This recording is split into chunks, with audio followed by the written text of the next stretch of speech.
Paz do Senhor, meus irmãos, presbítero Roberto aqui mais uma vez, novamente, dando prosseguimento a esse nosso projeto Rede de Discipulado.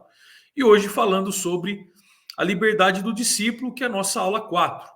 E quando nós falamos de liberdade, nós falamos daquilo que o homem mais deseja, mas que não sabe o que é realmente e aonde encontrá-lo.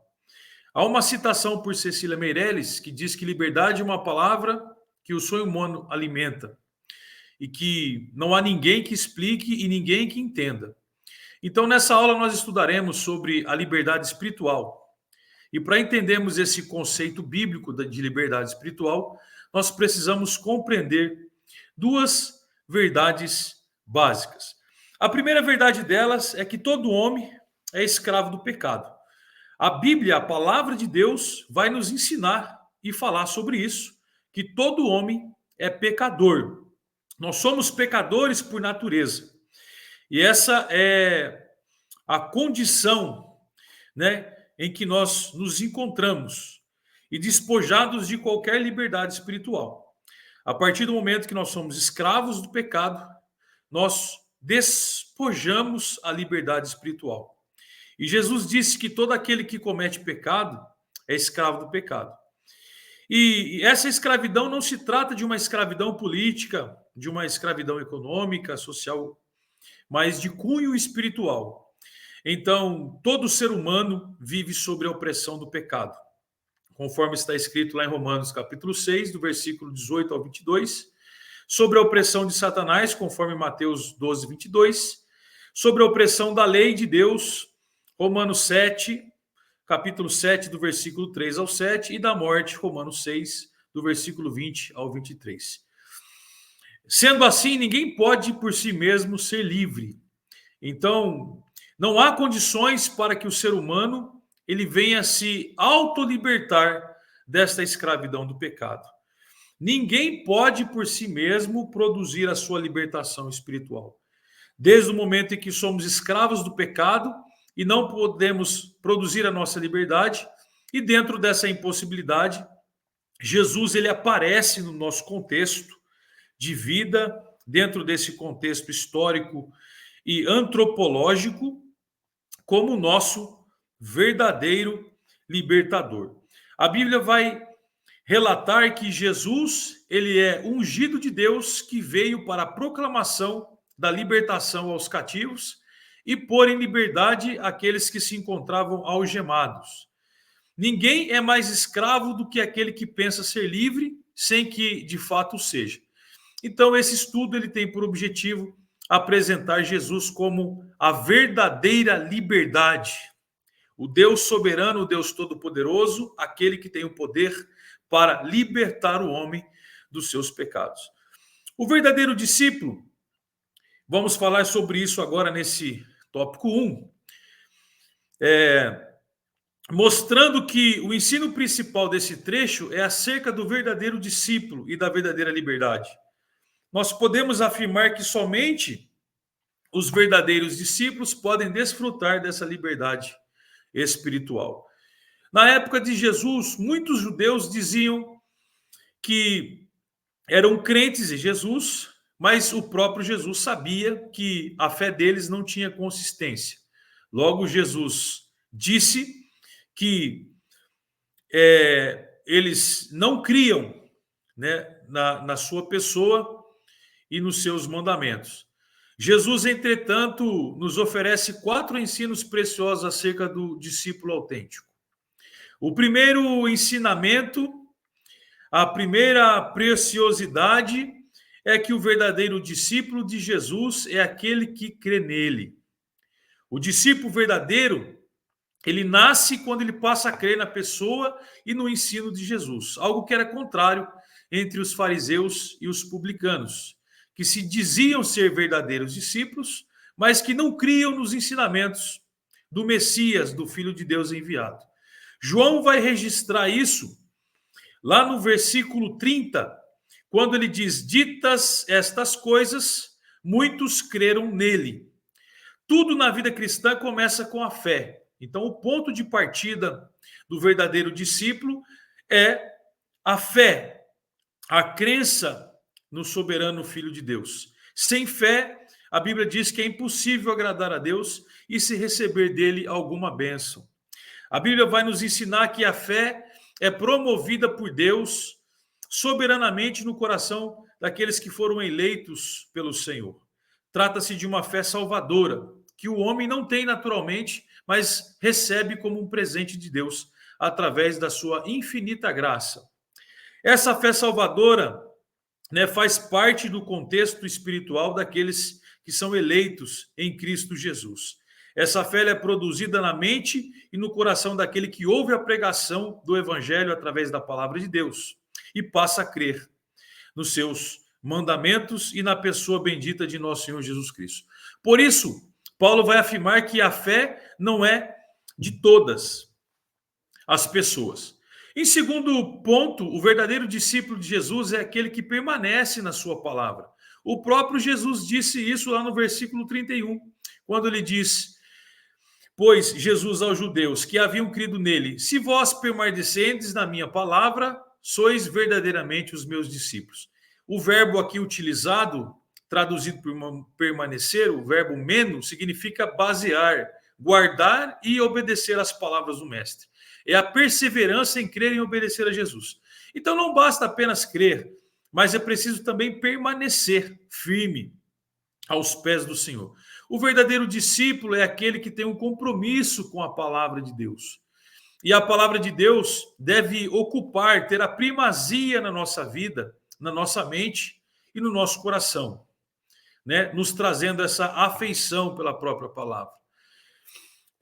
O verdadeiro discípulo ele deve honrar, confiar e amar a palavra do Senhor, conforme está escrito lá no livro de Jó, no capítulo 23 e o versículo 12. Jesus disse aos judeus incrédulos e desobedientes: a minha palavra não está em vós, não está em vocês. Não havia lugar para a palavra de Cristo no coração daqueles homens. Então, observamos que o verdadeiro discípulo é aquele que permanece, é aquele que ama a sua palavra, é aquele que vive intensamente a palavra de Deus. Louvado seja o nome do Senhor. Em terceiro ponto, o verdadeiro discípulo de Jesus é aquele que recebe a revelação da palavra. Então, nós não podemos chegar ao conhecimento da palavra se esta não for revelada pelo Espírito Santo de Deus. É aquele que nos convence do pecado, da justiça e do juízo. E o Senhor disse lá no verso 32, e conhecereis a verdade. Graças a Deus a verdade existe e ela pode ser conhecida através do próprio Cristo, porque ele é a verdade de Deus.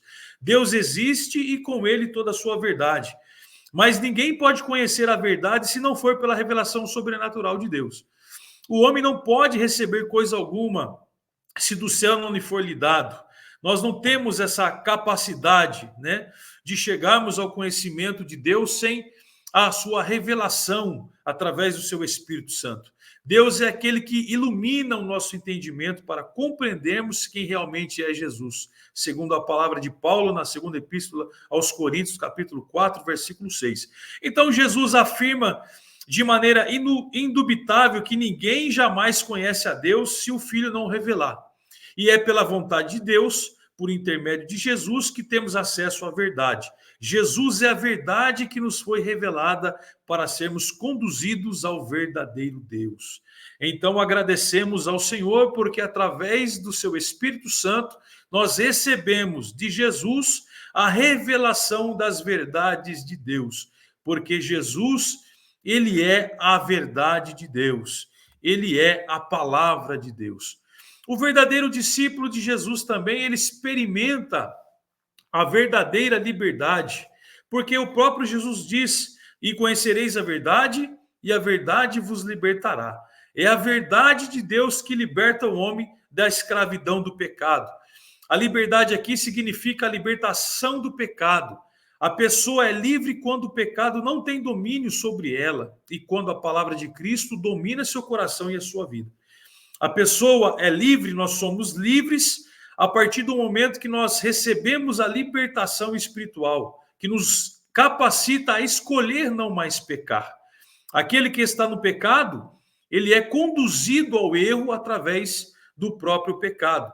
Ele não consegue tomar decisões contrárias à sua natureza pecaminosa porque ele é escravo do pecado. Ele é escravo de uma força sobrenatural maligna. Mas a partir do momento que nós conhecemos a palavra de Deus, conhecemos a verdade, nós somos libertos por essa verdade. Então agora nós temos esta oportunidade, a capacidade de escolher não pecar mais. Todo ser humano que ainda não recebeu a salvação de Deus, ela acaba sendo escravo do pecado. E Jesus é o autor da libertação, da nossa libertação. Porque a palavra de Deus vai nos dizer que se, pois, o Filho vos libertar, verdadeiramente sereis livres. Então, é condicional. A condicional se deixa a responsabilidade para o homem decidir, mas a ação de libertação, ou serem livres, é de Jesus. Então, nós temos essa condição, essa responsabilidade em tomar a decisão, mas a ação da liberdade cristã, ela é proveniente de Jesus. Nós não alcançamos a liberdade buscando a liberdade, mas sim a verdade. Buscando a verdade, as verdades de Deus, nós seremos libertos pelas verdades de Deus. A liberdade não é um fim, mas é uma consequência daquele que vive as verdades de Deus. E qual é essa verdadeira liberdade? A verdadeira liberdade espiritual é conferida por Deus aos seus discípulos, segundo está escrito lá em Colossenses, capítulo 1, versículo 13. Ela vem por meio de Jesus, que é a verdade, e pela presença do Espírito Santo que habita no nosso coração. É ele quem vai nos convencer do pecado, da justiça e do juízo de Deus. Qual é a dimensão dessa liberdade que o Filho de Deus nos proporcionou? Em primeiro ponto, a libertação dos nossos pecados. Por quê? Porque o discípulo ele recebe a libertação da escravidão do pecado. De uma vez por todas, Jesus ele nos libertou do pecado e nos transformou em servos de Deus, segundo a sua palavra. Jesus pagou a dívida dos nossos pecados e agora nós somos libertos por ele. Nós não vivemos mais sobre o poderio das trevas, nós não somos mais escravos de Satanás e das obras do pecado. Agora nós pertencemos a um outro poderio, que é o poderio da luz oferecida por Cristo. E ele nos concede essa libertação, essa liberdade, em escolhermos aquilo que é melhor para a nossa vida, em escolhermos não pecar mais contra ele e contra o seu Espírito Santo. Verdadeiramente sois livres, continuamos pecadores, mas livres dessa escravidão do pecado. Não, isso não quer dizer que nós não iremos pecar, mas nós não temos mais prazer sobre o pecado e temos a possibilidade de não escolher pecar. Essa é a verdadeira liberdade cristã. Não é fazer aquilo que nós bem entendemos, porque isso a Bíblia ela classifica como a libertinagem. Mas a liberdade, a verdadeira liberdade é escolher aquilo que me faz bem, segundo a palavra de Deus. Todas as vezes quando nós pecamos, nós podemos obter o perdão, a libertação, assinada em lágrimas, selada com sangue, escrita em pergaminho celestial, registrado nos arquivos eternos. A tinta escura da acusação foi totalmente coberta pela tinta vermelha da cruz. Oh, aleluia. Então nós recebemos de Jesus a remissão dos nossos pecados através do seu sangue derramado na cruz do Calvário. O sangue de Jesus Cristo nos purifica de todo o pecado. Segundo ponto aí é a libertação da lei. A partir do momento que nós somos libertos, o discípulo recebe a libertação da escravidão da lei. Ela exigia a nossa obediência, mas era impotente para nos ajudar. Por quê? Porque a lei de Deus, no Antigo Testamento, ela foi dada para benefício do homem, mas acabou efetivando o contrário. Ela escancarou o pecado vivido pelos homens. E todo aquele que peca contra a lei, ele comete um grande pecado. Ele se torna réu dessa lei, né? Porque a partir do momento que que nós aprendemos através da lei, que é proibido blasfemar o nome de Deus, e o blasfemamos, então nós estamos descumprindo a lei e nos tornamos réu dessa mesma lei. Jesus Cristo nos libertou dessa maldição da lei, morrendo em nosso lugar. Tal como uma viúva que está livre para se casar novamente, nós estamos livres para servir a Cristo. Estamos livres de toda e qualquer condenação legal. Outro ponto importante é a libertação da morte. O discípulo, ele recebe a libertação da escravidão da morte. Jesus morreu e ressuscitou para garantir a nossa vitória. E destruir o poder da morte nos libertou do poder da morte e do medo de morrer que nos escravizava. Então, nós vemos que ele ressuscitou, ele ressuscita e garante a nossa ressurreição. Jesus nos deu vida espiritual e vida eterna. Então, aquela cédula que era contra nós, agora através da morte e da ressurreição, porque o Senhor assume a nossa culpa, e a partir do momento que nós cremos no sacrifício de Jesus no Calvário, nós nos tornamos libertos do poder da morte. Ela não reina mais sobre nós. Por quê? Porque já fomos justificados pela obra de Cristo no Calvário. E em outro ponto temos a libertação do diabo. Os discípulos de Jesus recebem essa libertação da escravidão do diabo. Jesus se manifestou para desfazer as obras do diabo. Antigamente nós éramos escravos de Satanás porque nos submetíamos à sua lei, a lei do pecado. Mas agora nós pertencemos a um outro rei, a um outro reinado, onde Cristo é o nosso rei e ele nos oferece esta liberdade. Ele nos libertou desse poderio. Agora nós servimos a ele e nos submetemos às suas leis, a lei do Espírito, que o próprio Espírito agora produz em nós, não através de uma cédula, mas através de uma indução pelo próprio Espírito Santo, na produção do fruto do Espírito Santo, nós passamos então a agradar a Deus, pela intervenção do Espírito Santo sobre a nossa vida. Então Jesus se manifesta para desfazer as obras do diabo. Ele nos liberta do poder e da opressão da escravidão do diabo. E para concluir a nossa quarta aula, nós concluímos que a verdadeira liberdade só pode ser experimentada por meio de Jesus. Então nós não temos capacidade, condições nenhuma de nos autolibertarmos, se não for por Cristo, porque ele se manifestou para desfazer as obras do diabo e para nos trazer a verdadeira liberdade. E para conhecer a Jesus e desfrutar a sua liberdade, nós precisamos nos tornar seus discípulos. O verdadeiro discípulo de Jesus encontra a verdadeira liberdade. Então, se você quer realmente ser um verdadeiro discípulo, você precisa encontrar essa liberdade, essa libertação através da própria palavra de Deus. Quando as Escrituras Sagradas falam do discipulado de Jesus, proclamam essa libertação do homem de todos os seus preceitos, de tudo quanto nos oprime, daquilo que nos sobrecarregava, daquilo que provoca em nós as preocupações e tormentos da consciência. No discipulado, o ser humano sai sob o jugo de suas próprias leis e agora passa a se submeter ao jugo suave de Jesus Cristo. O discípulo agora se torna um homem livre. Louvamos a Deus por essa aula e que o Senhor continue falando ao seu coração sobre a liberdade do discípulo. Na próxima aula, na aula 5, nós continuaremos desfrutando dessas maravilhas de Deus e eu tenho certeza que Deus continuará falando profundamente ao seu coração. Compartilhe os nossos vídeos com seus amigos, com aquelas pessoas que ainda não são crentes, os novos convertidos, porque sabemos e oramos a Deus para que esse projeto ele possa alcançar, um grande número de pessoas e que o nome do Senhor seja glorificado através da exposição da sua palavra. Na próxima aula nós estudaremos sobre os privilégios do discípulo e que todos vocês possam estar aqui conosco aprendendo a palavra de Deus. Deus os abençoe em Cristo Jesus. Até a próxima.